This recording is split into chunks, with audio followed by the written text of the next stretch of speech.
Welcome to the Midwest Blitz. It's college football comfort food for the Midwest soul. Now, here are your hosts, Coach Drew and Big Nick.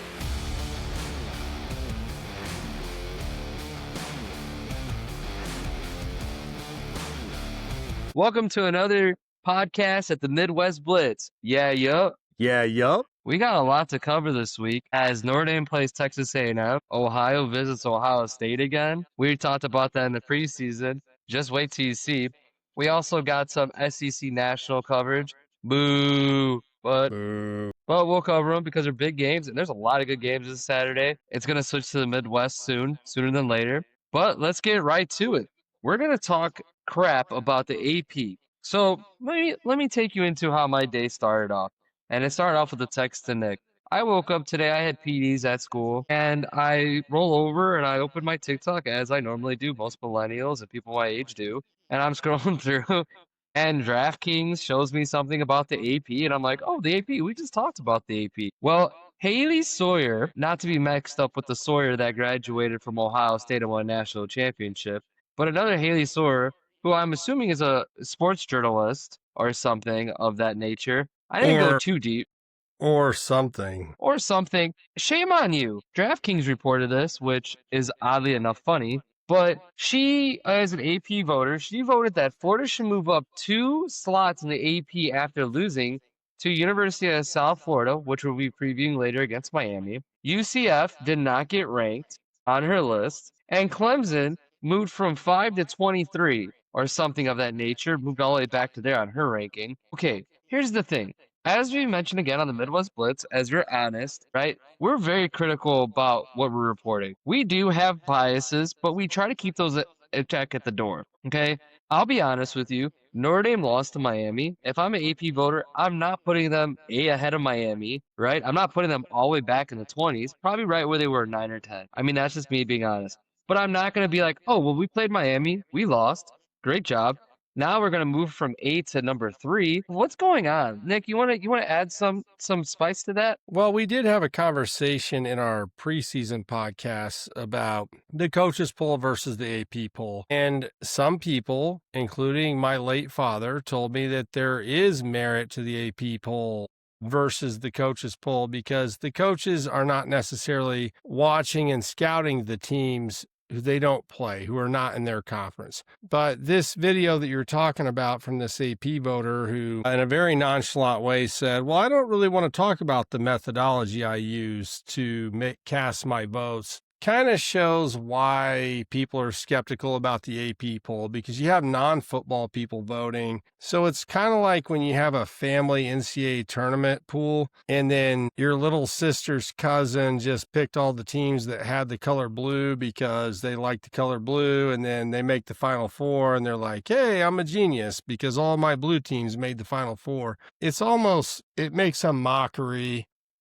of the rankings process, but it's just part of the game. These early season polls don't mean that much anyway. I think Drew thought he was going to throw me into a tizzy with this video this morning, but actually it gave me a lot of clarity that, hey, some of these people maybe don't deserve a vote, but maybe we shouldn't get so bent out of shape like I did last week when I acted like a jackass and went on a profanity-laden rant about it. So take the polls for what they are, especially early in the season, man. Conference play hasn't started yet, and some teams have had tough games like Notre Dame and Miami, and some teams haven't. I'll leave it at that. Yeah, I mean, the only thing I can give her kudos is that she went on to DraftKings or whoever's interviewing her. I don't think DraftKings specifically interviewed her. I think they were just picking it up from there because it's drama. And it did get me riled up this morning when I woke up. Good job, TikTok. But yeah, she doesn't explain her methodology.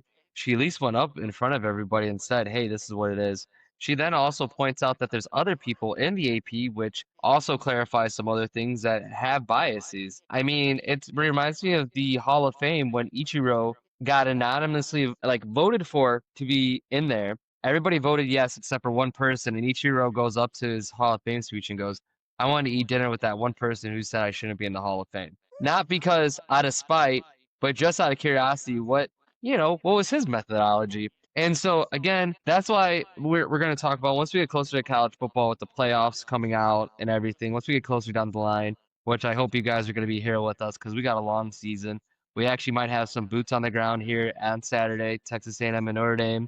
I'm working with the Velpo connection to get out there. We're going to see what we can do, have boots on the ground there. Also, before we continue on to the further on to the podcast, we want to give Mikey G a shout out. Happy birthday, my guy. Happy birthday, Mike. Yep, he's a big Michigan fan, and, he's a good friend of the podcast. So I think that's enough AP smack talk because we don't want to drain out the whole thing and make it controversial why we hate journalism because we are journalists ourselves here at the Midwest Blitz. At least we think we are. So here we go, Nick. You ready? Let's get into week 3. All right, 11 a.m. You turn on your TV after college football. Game day kicked off, and big noon. You got 11 a.m. Central, 12 p.m. Eastern, ABC. We got Wisconsin going to Alabama. You want to start this one off, Nick? So the Badgers head to Tuscaloosa, hoping to avenge an embarrassing home loss from a year ago. They lost 42-10 to the Tide. I did watch that game live and was rooting for the Badgers as a true corn-fed Midwestern guy should. The game this year is a little different. So let's go Wisconsin offense versus Bama defense right now. So the starting quarterback at the beginning of the season, Edwards, is out for the Badgers. Also, the starting center, Jake Renfro, is out, which is a bit of a concern for me. We're going to touch on this later. Vinny Anthony, the wide receiver, has been really good for Wisconsin so far. He had a reverse end-around touchdown in Q3 of their last game, but the shotgun snaps have been a little shaky at times, and that concerns me for the Badgers heading down to face the Tide in a road game. This is not exactly what you want to see with the Badgers going on a true road game against the vaunted, air quotes, Alabama Crimson Tide. Let's move on to the Bama defense. So they pitched a shutout last week, Drew. I think they played Nowhere State University. Yep, that's correct. Nowhere State University. They won 70-0, 80-0, whatever. You can't play a freshman team, and for me to include that as legitimate scouting. So we're going to throw that game out. We're going to go back to the Florida State game. Against Florida State, the Bama defense struggled with misdirection. They didn't tackle well, and they struggled against quarterback run, and especially the first two things, misdirection. That's why I brought up the Vinny Anthony touchdown run. Wisconsin's style of offense is going to introduce that type of misdirection that Bama struggled with week 1. And, okay, Danny O'Neal, who will probably be starting at quarterback for Wisconsin unless Edwards is healthy, he had a non-contact knee injury in their opener, which is why O'Neal has been playing in his place. And Fickle also, too, while reading some news updates, he's hiding his hand, as a coach should. He doesn't want them to say that Edwards is going to be out so they can prep for O'Neal.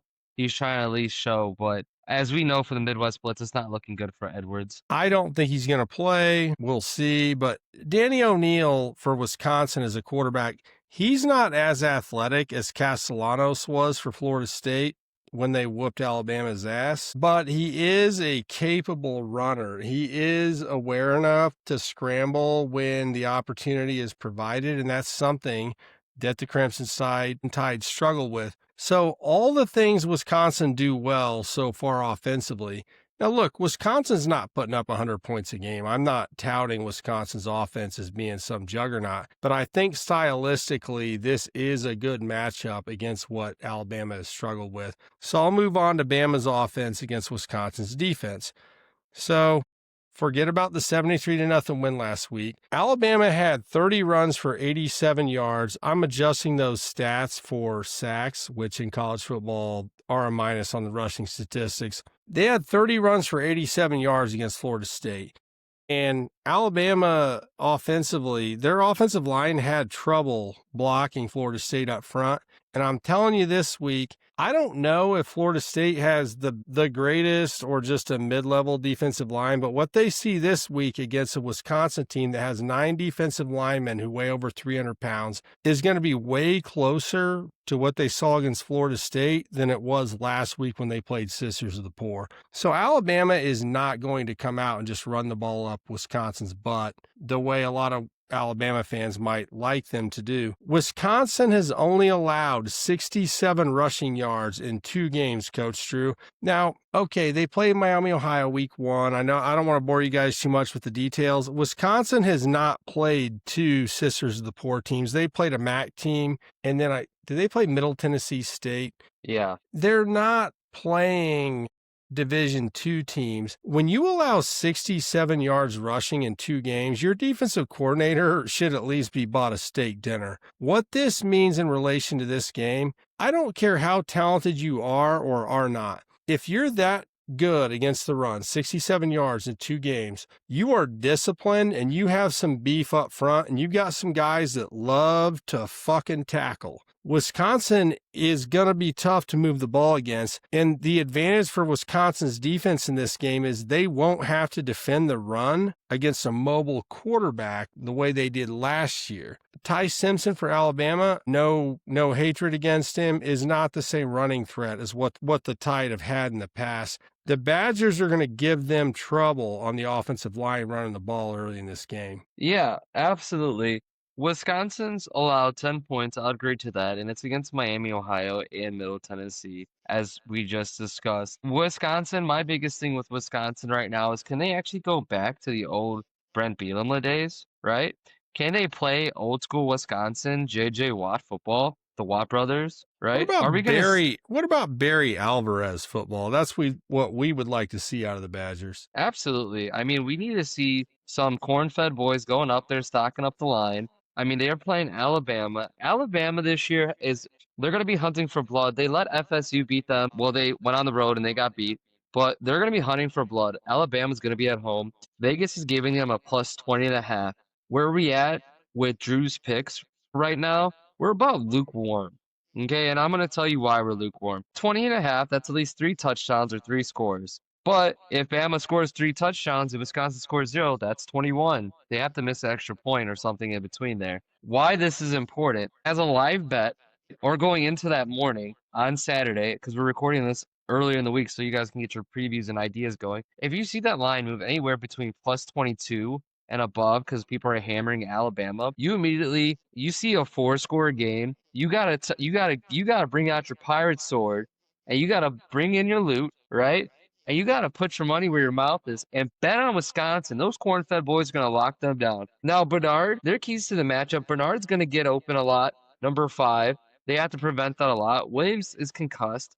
I've seen that a lot in the NFL with a lot of their wide receivers because they hit really hard in the NFL. When you get a concussion, it's hard to come back, and they usually, they might play different. So Williams may or may not be up to full speed, right? And if he gets hit again, he might go back in concussion protocol, which will throw off their whole thing. Go ahead, Nick. Yeah, so we are expecting Ryan Williams to play right now after a concussion, but Jam Miller, the starting running back going into the season for Alabama, I don't think is going to play. He has practiced, and there's always window dressing from coaches, and this is just like the NFL now, kind of like Coach Drew just alluded to. They don't want to tell you the guy's going to play or not going to play. They kind of make it ambiguous. I don't think Jam Miller's going to play. But as you're waiting until Saturday to get your bets in, if it goes over 21.5, that definitely makes it a good pick on my end. And I don't think Jam Miller's going to play, and I think that matters. And as we talk about on the Midwest Blitz, these other running backs have recruiting stars.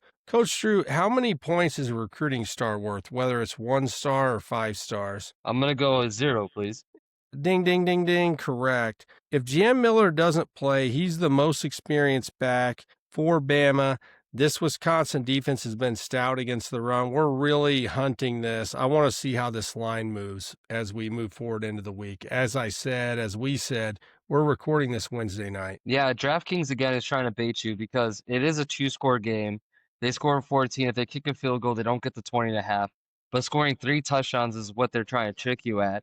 Don't get fooled by DraftKings. But if DraftKings gives you a 22.5, you got to go ahead and punch it and just put your money where your mouth is. Now, again, I'm going to tell you put a unit or 2 down. I'm not saying put 100 units. I'm not saying put 50 units. But I think it's a valuable bet. I'll give you my bets as we continue on through the podcast. But I just want to give you a better insight of what Coach Drew and Big Nick have been discussing with the spread. Wisconsin's undervalued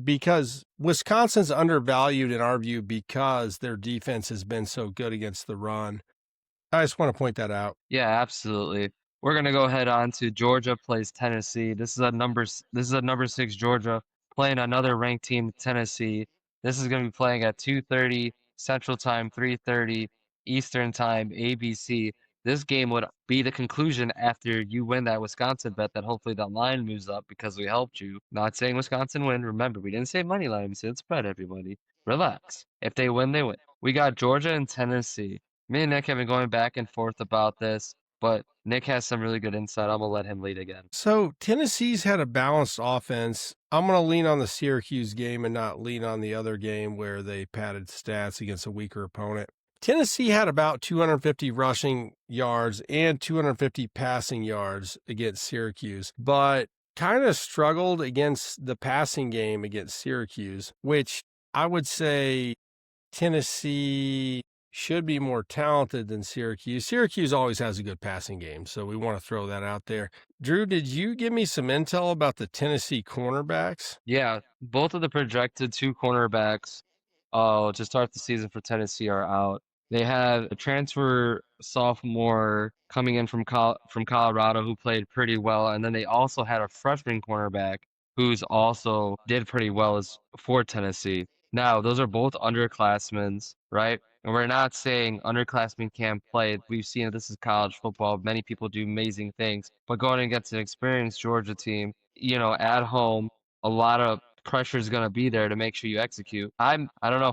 I feel nervous for Tennessee fans. I've got less confidence in Tennessee's defense right now than I do their offense. As we always say on the Midwest Blitz, a balanced offensive attack is the way to go against a talented defense, which Georgia certainly has. I did want to point out that Gunnar Stockton, the Georgia quarterback, looked really sharp against Marshall, and we kind of throw out games against weaker opponents sometimes, but he made a couple of plays that really caught my eye. He had a nice touchdown pass in the red zone in the back of the end zone to a tight end where he really had to thread a needle and read the defense. And he also, I think he led his team in rushing that game. He's had at least 1 rushing touchdown so far. So Gunnar Stockton is a real threat for Georgia at the quarterback position. I really look forward to watching him as moves forward in his career. Obviously, he took over for Carson Beck last year during the college football playoff before the Notre Dame game. I do want to point out, Georgia has not been as stout as we thought. They have not been able to dominate the line of scrimmage against the lesser opponent last week like you would assume they would be able to. Maybe Tennessee plus 3.5 at home is a play, or maybe you just watch that line in Saturday morning, see where it's at. Yeah, I'd watch it if it dips to plus 2.5, plus 2.5 for Tennessee. I'm definitely going the other way, minus 2.5 for Georgia. I mean, it's right where I like it. I'm leaning Georgia only because they have inexperienced cornerbacks. Even though Colton Hood, the transfer from Colorado, got SEC co-defensive player of the week, that's the only thing that's holding me up on placing a bet. But again, I don't want to give you false information.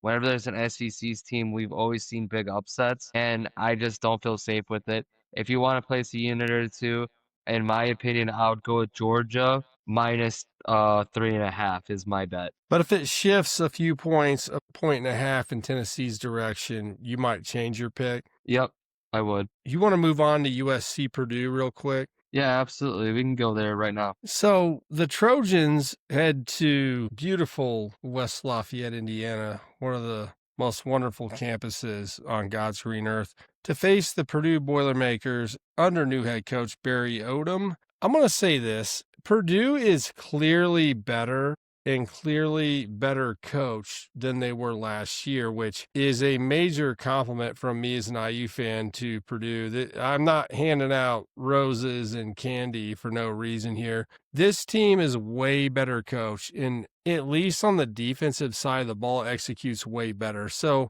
Jaden Mayava and USC have passed for a ton of yards. And so my question is, can Odom's defense slow him down and keep this interesting? The spread here is Purdue plus 21. I'm not telling you to bet this, but USC, their tackling has been suspect. I know they got Rob Ryan as the new defensive coordinator. Their tackling's not been great. They gave up 20 points to Georgia Southern. If you talk about a Sisters of the Poor, no offense to Georgia Southern, small college football gods strike me dead if I'm being demeaning towards Georgia Southern right now. But if USC was as talented as some of my friends at Irish Sports Daily would lead me to believe, they wouldn't give up 20 points to Georgia Southern. I think this USC defense is still weak. I don't think they like to tackle in Southern California. That's why we don't cover them that much here on the Midwest Blitz, unless it's to let you know they're definitely not winning 10 games, definitely not winning 9 games this year. That's what some people would have you believe. They're not going to. I think Purdue has a chance here to show the country how much better they are. I don't think they can win this game because I don't think they have enough offensive firepower. But, I mean, if there's such a thing as, what do they call a win when you lose, but it's still a win, Drew? What's that called? We're going to go with the honorable victory. Yeah, I think Purdue has a real chance here, especially in West Lafayette. I think that the crowd is going to be loud, and Purdue maybe doesn't cover the 21 points, but Shea Mayava is not going to go in there and throw for 400 or 500 yards like he did against Cousins of the Poor or whoever USC played last week. I just don't think that's going to happen. Now, one of the friends to the podcast, he's also a teacher that I work with, was at Purdue when Ohio State went into Purdue, and nobody had them beating Ohio State. So sometimes, every once in a while, a squirrel astronaut finds a nut down in Purdue. So, and that time, that nut was a Buckeye. But will this Trojan? I'm glad Nick appreciated that joke. You did it again, Drew. And so the Trojans are going to go in there and, hopefully they don't trick themselves into getting beat. That's all I got to say. Notre Dame fans wouldn't mind, though, if USC got beat at Purdue. We wouldn't mind if they drew 0-0 and looked terrible and had multiple fumbles. Be a wonderful setup for Purdue's trip to South Bend. Is that next week? Rapidly approaching. Oh, I need to clear my Saturdays and just be there all day, which I might be this week. I wish we all could just clear our Saturdays for this, for sure. Yes. So, looks like we're going to be heading to... Now, this one, I want to make sure I hit on this because I told Nick this. When I make the schedule of where we're going to go with the picks, and we talk about this, and we do a really good way of previewing the games, we have a method. We also have a method just like AP voters, so relax. I think our method's a little bit better. But you guys ever play... You play Super Smash Brothers growing up, Nick? Absolutely. We still play it sometimes. That's awesome. Do you know when the hands come in and it's like Challenger mode and different stuff like that when you're playing single player? Sure. Well, that's how I feel when we're playing what University of Southern Florida is doing against Miami. Miami was looking at this game and they probably scheduled this for a while and they're like, yeah, we'll play USF. This is gonna be a Powder Puff team. We just played Notre Dame and we don't need to play all these hard teams. University of Southern Florida, also a Grim Reaper, is their nickname. They went to Boise State, which is a top 25 team. Gentie's not there. They beat them on the road. They were home. And what did we say? Home. What did we say? We said, Boise State might not be very good. And then who did the South Florida Bulls? I'm kicking my foot. Who did the South Florida Bulls play last week, Coach Drew? They played the Florida Gators. Right? And again, when we were in the recap talking about this, it's a blow with DJ Legway and everything. And we're going to be talking about him a little later because they go on and play LSU. University of Southern Florida, okay? This program, when you watch them on film against Florida, as I did, you're watching this and you're just thinking to yourself, you know how the story ends, okay? You're watching a movie. You already know. It reminds me of episode 3. We know Anakin becomes Darth Vader. But how does he do it? And I'm watching this University of Southern Florida, and I'm like, this team's really small. They don't look like they have the same athletes as, Florida Gators do. And again, I hear Nick, like a little fairy, fly into my ear and go, Coach Drew, what do stars matter? Absolutely nothing. And so then Nick flies away in his little tutu. I'd really like to see my character rendition as a tiny winged fairy that flies into your ear, but me and your fiance both appreciate that you think about me in that way, Coach Drew. Here's what I want to say about South Florida right now. I think they're a very fundamentally solid team. They hit people, they tackle, they cover people. And I mean, if you give them a chance, they might knock your dick in the dirt. And if you think that's demeaning, it's not. I love this football team. I think that they're well coached, and I think they execute well, and I think they play hard. As a former coach myself, there's nothing I love more than that, and nothing I love more than a Cinderella story like this. Do we think that the South Florida Bulls, not the Southern Florida Bulls, as my condescending bearded friend may have referred to them as, do we think they can pull the trifecta against the Miami Hurricanes? I don't think so. And it's not that I don't think South Florida has a good team. I think it's a great win for the Bulls at Florida. In fact, that's the type of legendary stuff. If you're an alumni or, God forbid, a student that traveled to the game, that's a memory that you never forget for the rest of your life. Winning at the Swamp, if you're the South Florida Bulls. By the way, Drew, I could easily see a bull stomping on a gator, right? I mean, it kind of makes sense. Yep, But I think the Gators are a little overrated. I think Lagway is a talented athlete. I'm not sure that Florida has been quarterback you lately. I live in Indianapolis. I've watched Anthony Richardson. I'm not sure that they're really doing some kind of Manning Academy quarterback school down there. I think that Miami will take it to them a little bit. But don't discount the Bulls moving forward as a potential group of 5 playoff contender moving forward later in the year, because they have a good defense that covers people, that tackles people. And their quarterback hasn't put up necessarily huge numbers, but he takes care of the football. He's a winner. He's a kid that I would like to have on my team. So I think Miami is going to get them. I think they probably cover the 17.5. If you missed it earlier in the season, Carson Beck played really well against Notre Dame. I'm very impressed with him. I think that he will be able to sit back there and pick apart the South Florida defense, especially behind one of the best offensive lines in the country, headlined by Francis Manoa, the first-round offensive tackle, playing for Miami. I think that Beck has time to throw. I think they have time to run the offense. I think they will be able to run the football. But shout out to the South Florida Bulls for sure. Dude, moving forward into the year, they're a team that's going to be on your playoff radar in November. Yeah, absolutely. I mean, right now I'm looking at it like a roulette table. It hit black twice. Is it going to hit black a third time? You're looking at USF playing Miami as another ranked team. Can they get 3 wins in a row? That's really tough to do. Okay, that's tough to do by any Road team. games, man. Road games.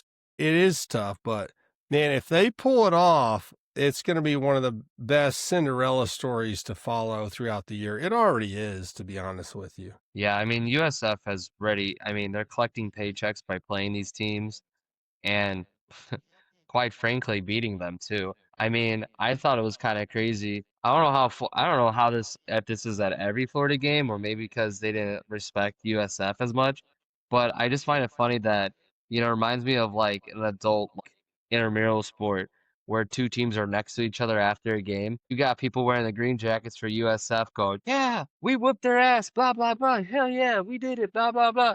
And then you got like the Florida coaches walking back and they're like, "Yep, we just blew that one." And I just like saw it. And it just, I feel I had a soft spot for the Florida coaches, and they're like, "Great, we're getting clipped right here." Yeah, I don't know. They're saying Napier's on the hot seat right now at Florida, and the problem is they have the toughest schedule in the country. The Gators do. That stacked up nicely. What's the next game we're going to cover, Coach Drew? Oh, we actually are going to cover Florida and LSU.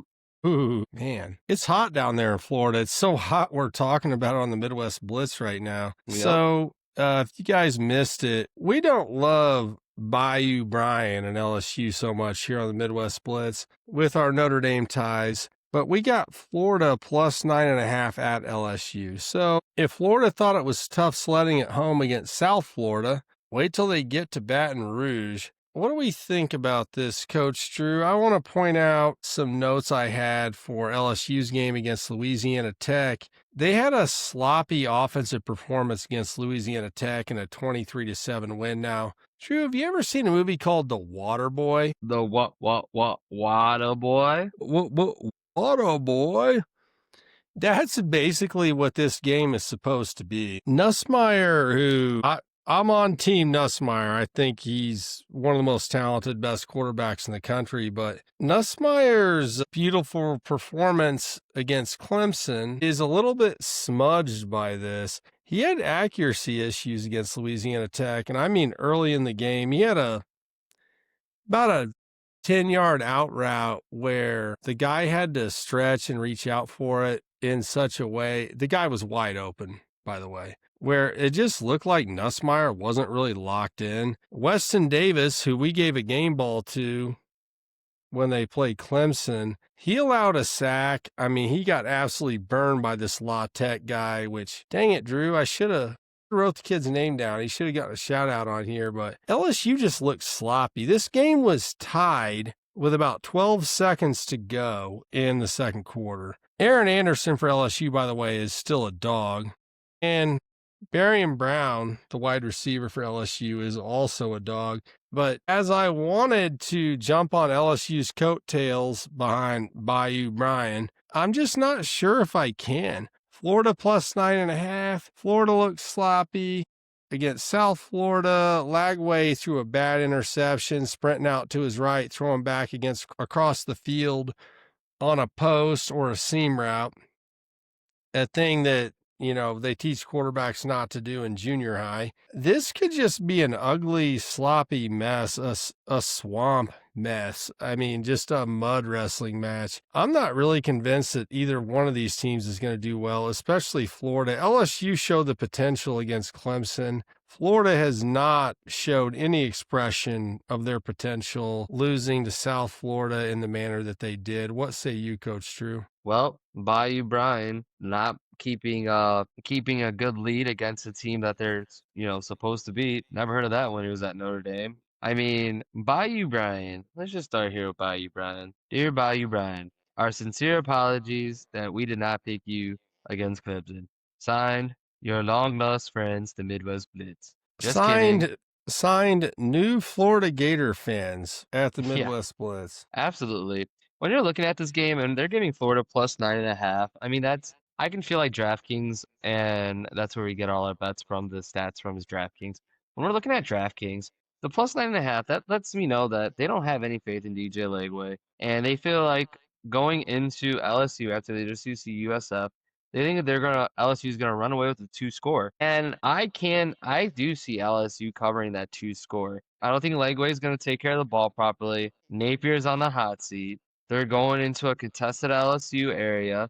They're trying to win a national championship, as is every team.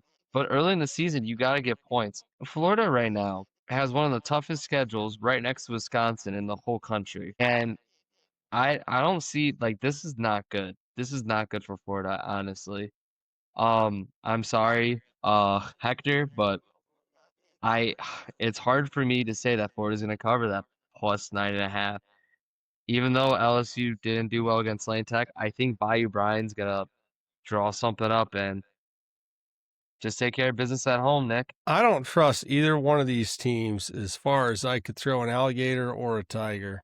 But like I said, it might be a southern version of the 2 Iowa State games we've covered where turnovers, sloppy play, defensive dominated football game. Well, I don't trust Napier. I don't trust Bayou Brian. I'm staying away.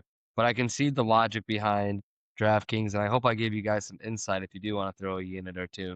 But this pirate is going to stay away from the Bayou. You want to cover the next game, Nick, about Ohio versus Ohio State? That's going to be on 6 p.m. Central Time, 7 p.m. Eastern on Peacock. This one's going to be fun.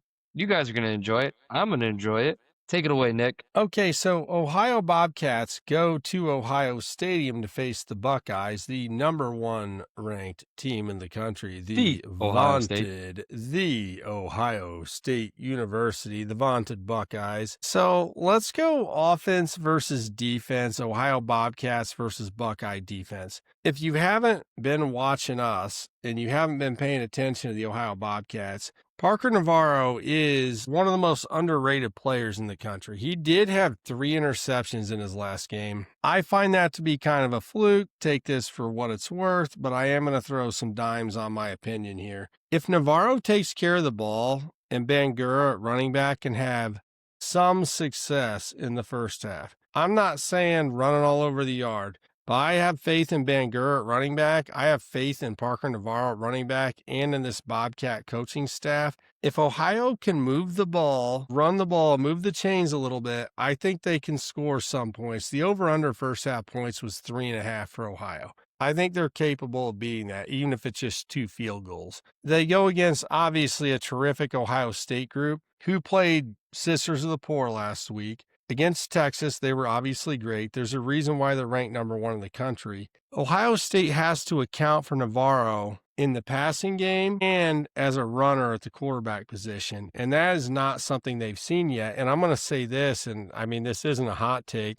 Parker Navarro is way better than Arch Manning. Drew, if you had to take a quarterback right now to win a game in college football, would you take Arch Manning or would you take Parker Navarro, the quarterback, the preseason MAC Offensive Player of the Year for the Ohio Bobcats? Who would you rather have right now? Right now, as we're speaking, Parker Navarro, he just has the experience. I mean, this guy's almost NFL ready, and that's going to go into what I'm going to talk about.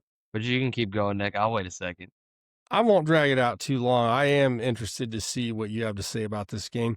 The Ohio State offense, obviously, as we all know, has Smith and Tate at receiver. Julian Sayin has been the freshman quarterback of the year, the freshman player of the year so far, just with his performance being able to survive and win the game against Texas. So none of this pick and none of this, what we're saying, is a negative against Ohio State. But I think Ohio is better than people realize. And we've been watching Ohio the whole season into the preseason. I think that Ohio State's offense is not going to blow through Ohio's defense like their tissue paper. Ohio's defense improved in their second game against West Virginia, where they kind of slapped the Mountaineers around. Granted, new coaching staff with Rich Rodriguez going back to West Virginia, which I think is a fun story. Rutgers quarterback week 1 did have success passing the ball against Ohio, but I think that Ohio's veteran defense, led by Cam Hollinsball at middle linebacker, is going to be good against the run against Ohio State.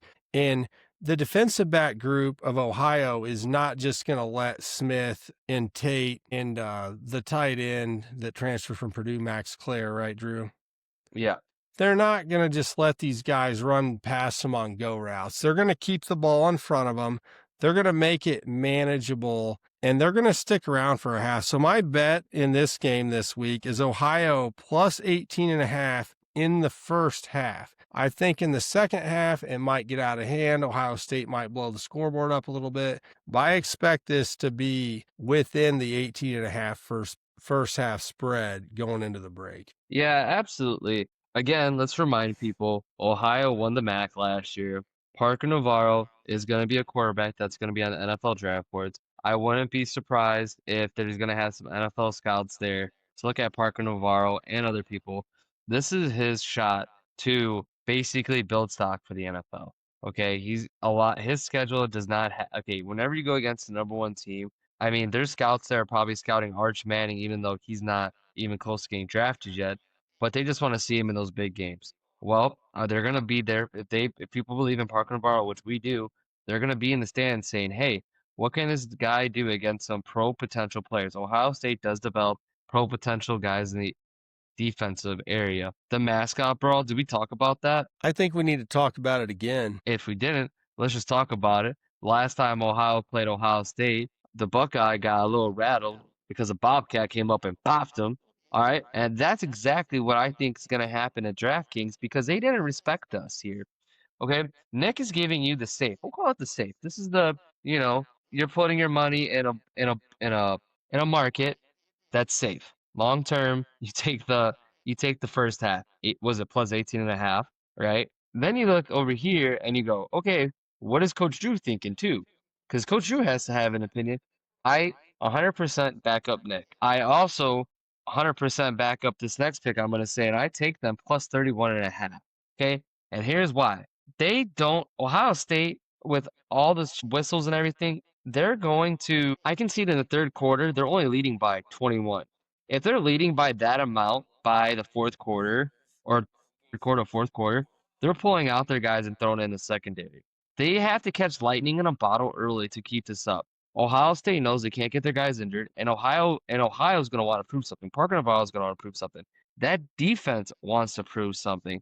Everybody's out there to prove something, and I'm really excited about this game. It's a rivalry game. Do we have to say that anymore about Iowa State against Iowa in a rivalry game? It's a rivalry game for the Ohio Bobcats. That's why the Bobcat mascot committed literal assault against the Buckeye. What was that, 2012, 2015? We shared that clip early in the season on our social medias. Can I add a thought about the mindset of the coaches in this game?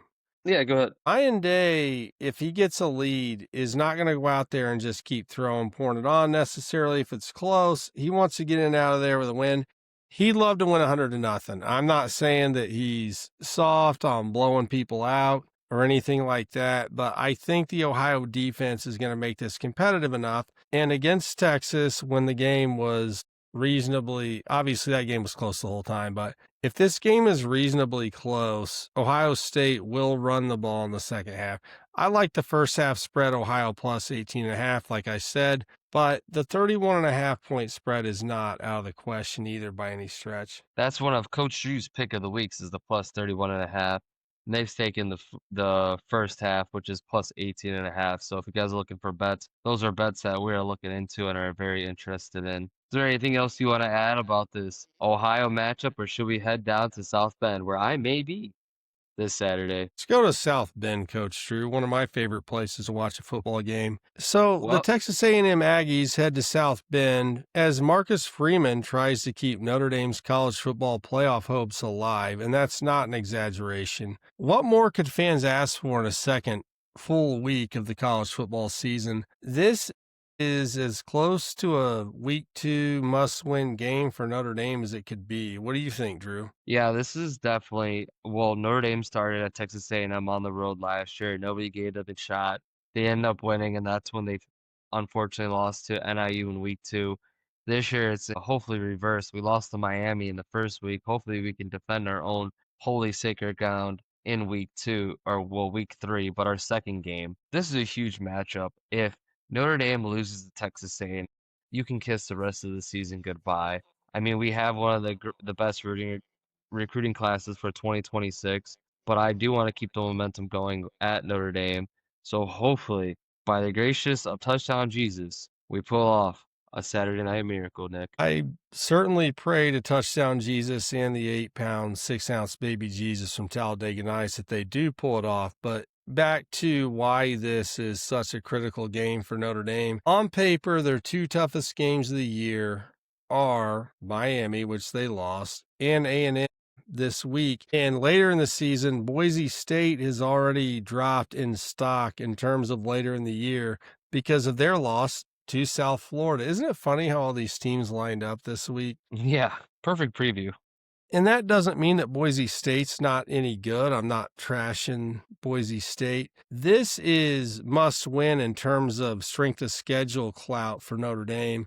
Do you mind if I go to the Aggies offense versus Notre Dame's defense? Yeah, go ahead. So the Texas A&M team this year offensively looks very different than it did last year when they had Wegman at quarterback, who completed like 30 to 35% of his passes last year and was a pure pocket guy. This year they've got Marcel Reed at quarterback for the Aggies. He is a terrific dual threat guy, way different than what Notre Dame saw last year. Through 2 games, Reed has 500 passing yards and 100 yards on the ground. He is their leading rusher. Also very different from last year. They're not as run heavy in the traditional sense of running the ball. They've kind of went running back by committee. They don't have one guy that they're leaning on a lot at running back. But Mario Craver has emerged as a go-to receiver with 230 yards in 2 games. This is more of a pass-oriented offense that Notre Dame will face this year against the Aggies. So far, this offense lives and dies at the quarterback position, and Marcel Reed's the kind of guy who can run read option, but also can scramble if the defense allows him to scramble. So on the defensive side for Notre Dame facing this Aggie offense, The new defensive coordinator, Chris Ash, was taking some criticism after the Irish's loss at Miami. I honestly don't put any of the blame for the loss on the defense, although the lack of pass rush against the Hurricanes was concerning. The Notre Dame defense has not been dominant with relation to that Miami game, but very solid in a tough road game to open the season. The key to Notre Dame winning this game on the defensive side of the football, they have to account for Marcel Reed as a potential runner on every play. So schematically, they need to be aware of that. I think that Drake Bowen at linebacker is going to be in charge of making a lot of calls at the line of scrimmage situationally, and probably Adon Schuler at strong safety also. They're going to have to get a read on, how him is lined up, and be prepared every play for Marcel Reed, because he is the type of dude, when you don't pay attention, that will just burn your ass. As far as Notre Dame's offense against A&M's defense, Notre Dame, we need a better game plan this week. Reminders for Mike Denbrock right now. We're rooting for you, Notre Dame. Jordan Love is not a role player on this team. Jeremiah Love is not a role player on this team. 4 carries in the first half, like he had against Miami, is not enough. Let's get him more than 4 carries in the first half. Sorry, this is arithmetic. You cannot go into the game expecting to not run your best offensive player. I mean, there were some rumors that maybe he's not healthy. I don't know why you don't give that guy the rock more times. You have to get back to the run-first style that carried you to the college football playoff title game last year. You didn't get there because of cute offensive passing and screenplays and RPOs. I'm cool with screen passes, RPOs. I want to see the ball spread around a little more than it was last year to some of your playmakers at receiver, and you certainly have some. Greathouse hasn't gotten a touch yet. This has to be a run-first philosophy. Run first, then get the receivers going. Make things easier for freshman quarterback C.J. Carr, who we really loved his performance against Miami. Also, make things easier for your offensive line. So your quarterback and your offensive line are going to go against a team that had 7 sacks in the first 2 games, 3 of them for all SEC defensive end Cassius Howell. I don't know that this team for A&M doesn't have as good of a duo at defensive end as Miami did, but they sure have a heck of a guy in Cassius Howell, and they sure have a lot of talent, a lot of highly recruited guys on the defensive line.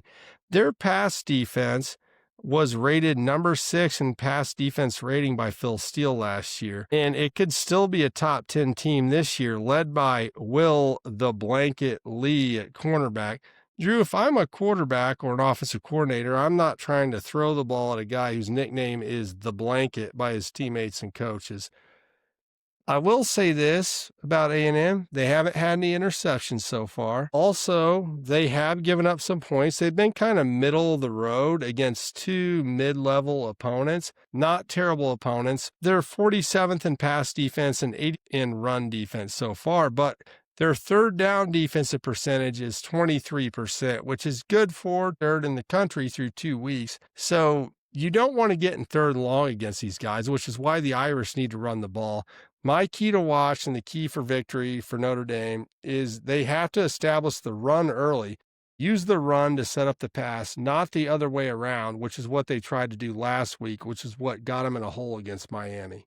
Yeah, absolutely. One of the things that I saw that in film for Texas A&M that is going to be alarming to see what Notre Dame's going to do. CJ Carr is going to line up in a shotgun formation. Jeremiah Love's going to be on his right side. We're going to have some guys tripped out. And I think what's going to end up happening is Mike Elko, the former defensive coordinator for Notre Dame, very familiar with South Bend. He knows all about what it feels to be there, and he knows that CJ Carr is going to be his first home game.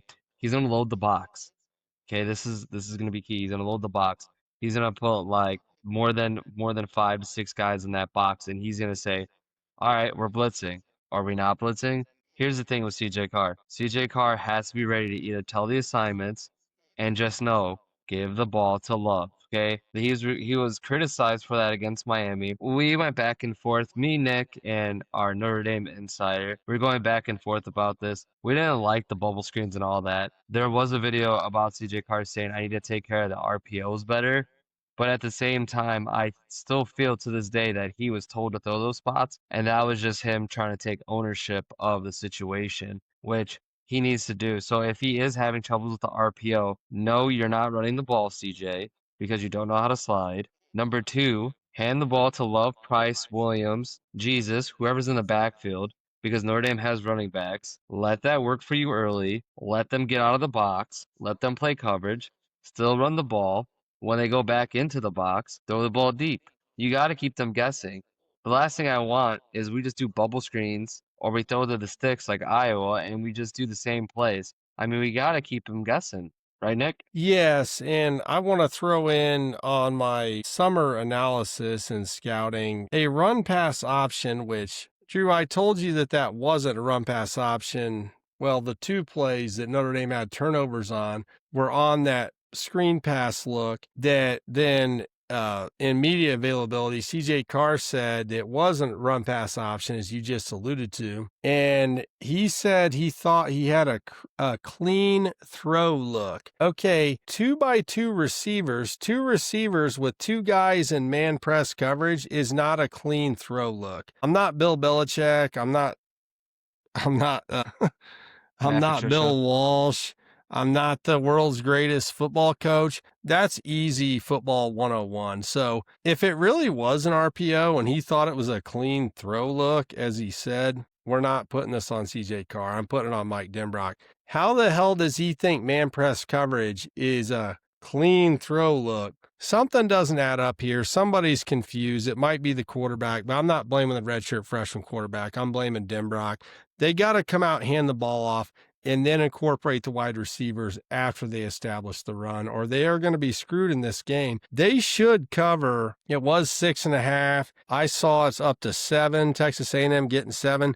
They should cover that. But if their offensive game plan is as muddy and unorganized as it was last week, I'm not sure they do. Yeah, I mean, playing at Notre Dame, they know what to do. I mean, they know how to get the crowd going, give the ball to Jeremiah Love. If not, they're going to be booing. I will be booing. I'll record myself booing. I will record myself. And when I'm there, I'm going to record all my live reactions so you guys can see it later, depending on what happens. But again, Notre Dame has to give it to Greathouse. They got to get it to Pauling. They have to give themselves opportunities. Texas A&M played a soft coverage zone against the Utah Aggies. But that's because I don't know, trap game, whatever. But Mike he's going to get those guys in that box. And CJ Carr has to just say, I'm going to hand the ball off and just do it a couple of times. We just can't pass, and then be 3rd and long. We just can't. That can't happen anymore. I want to give Notre Dame credit for this, and hopefully Mike Denbrock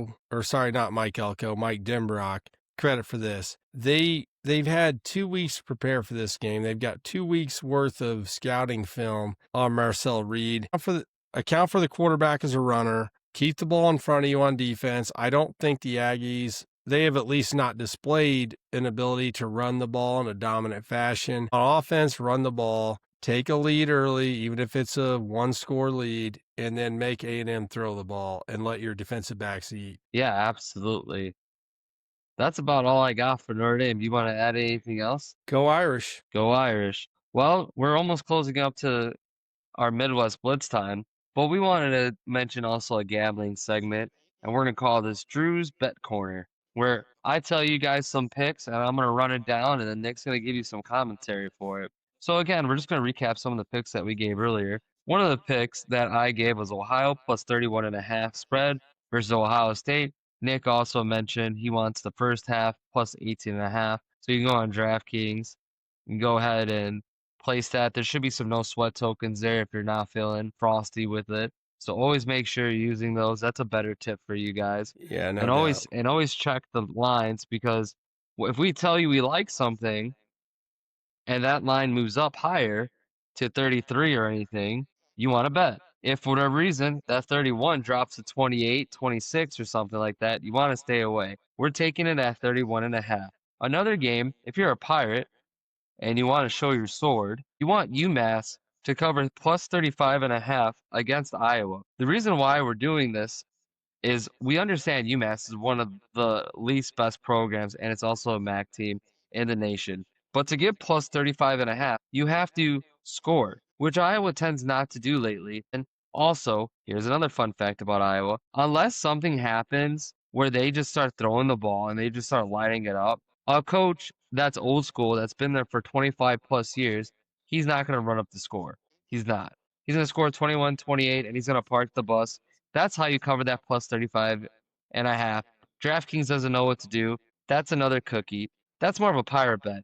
So again, 31.5, I'll give that a 4 out of 5 stars, which do matter in my bets, not for football players. I'm going to give the UMass, that I'm giving about like a 2 out of 5 stars. That's my Pirate bet. So think about if I say 2.5 star, if I say 2 out of 5 stars, I say it's my Pirate bet. That's the one where you're risky bisky, maybe parlay it, and maybe something grand comes out of it for the spread. Now, this one we talked about earlier too as well. Georgia minus 3.5 going to Tennessee. I like that one a lot. I'm also going to give that 4 out of 5 stars. As far as like Stetson Benson going in there and tearing up Tennessee, I can see that happening with the inexperienced cornerbacks. The Dogs get it done and cover that spread. Minnesota, Nick. Minnesota. No respect for Minnesota. What's happening? No respect. You want to talk about that bet? I'm going to take Minnesota spread, but let's hear from Nick about this game. Okay, this is one of my bets of the week. I'm riding with the Gophers this year. I think their defense is underrated. I think the discipline of their team is underrated. I think that they're reliable. Do you know what travels on the road, Drew? The running game travels, and so does defense. Minnesota allowed 42 yards of offense against Northwestern State. The discipline and execution and tackling that it takes to do something like that. We touched on this in an earlier game in this episode. It's nothing to shake a stick at. Minnesota is going to go up there. They are going to run the ball. They're going to lean on the run hard. I do want to note that as of right now, Minnesota's best running back, Darius Taylor, is questionable with a hamstring injury. But when he ducked out last week in the second half, their other running backs ran the ball well too. Minnesota's offensive line is massive. Minnesota is not going into this game with their eyes closed. This is not a lookover game. They definitely should cover minus 2.5 at Cal. Cal's not bad, but Minnesota's going to wear them down. Cal does have a freshman quarterback who threw the ball well against man coverage, against weaker opponents. They were sacked 3 times in 2 games versus weak competition, so their offensive line is okay. A couple of those sacks look pretty bad, though. I think that Minnesota's freshman quarterback should be comfortable because Cal's pass rush has been weak against lesser opponents. I really have faith in Minnesota's offensive line. And Drew, this is something interesting that I wanted to bring up to you. I made a note of this. So Cal's quarterback was comfortable against Oregon State, the Oregon State Beavers. He was comfortable against a weak Beaver pass rush. They had a weak Beaver. They had some weak beavers running around out there, and I actually saw a dead beaver outside my neighborhood a few weeks ago. He got hit crossing the road. True story. I'll take a strong golden gopher against a weak beaver any day of the week. I think Minnesota is going to cover this 2.5 on the road, even if Darius Taylor doesn't play, although I hope he does. Yeah, absolutely. So if you guys put Ohio, UMass, and Minnesota and Georgia, you're going to have a grand time. Is there any other bets that you might want to add, Nick, or elaborate on? Gosh, I just think this Minnesota team is so underrated. I don't think Cal's played anybody, and I think that PJ Fleck and his team have the mindset of a strong defense led by Coy Parrish, first team All Big Ten safety, who's only a true sophomore last year. Let's see if maybe they get him involved in the offensive game plan a little more this week. I like Minnesota at Cal. I really do. Yeah, absolutely. And then also, isn't there like some backyard party going on or something? Is this the world's largest cocktail party that we weren't invited to because we're the Midwest Blitz, not the SEC Blitz? Yeah, absolutely. We're getting to the point of the show where we go do our Midwest goodbyes. While we're doing that, I should have did this earlier, but I'm actually looking up to see what would it actually be to add up all 4 of those in a parlay, in a pirate parlay. So I'm looking that up right now. So I'm going to pass it to Nick real quick, like John Stockton, and he's going to either tell you a story about something to watch or maybe just tell you some fun facts you might not know. Do you think that we trust LSU or Florida? I know we already talked about that, Coach Drew, but this is a Midwest goodbye, and we want to stand here in glad hand and invite the audience to pontificate in the comments if they would like. I mean, you couldn't see 2 teams that are less trustworthy than Florida and LSU right now. Although LSU had the marquee win, I'm just not real sure. I think this is a mud fight in the swamps of Louisiana. The Gators are comfortable in a mud fight in a swampy condition. They are Gators. They're what we call too comfortable for sure. I mean, Bayou Brian, we don't trust him here, but he has won some big games. I will give him credit. We just don't appreciate him. We don't at all. We got beef with Mr. Bayou Brian. And I am his almost there. family. Go on, Nick. Bayou Brian and his family. Yep, and his family. Ooh, we're almost there. I just gotta add one more to the slip, and then we got ourselves a big one. There it is, right there. All right. So again, if you want to, there is a plus 1219, and if you put a unit down like I did, which a unit for me is $5, you would get 65.95.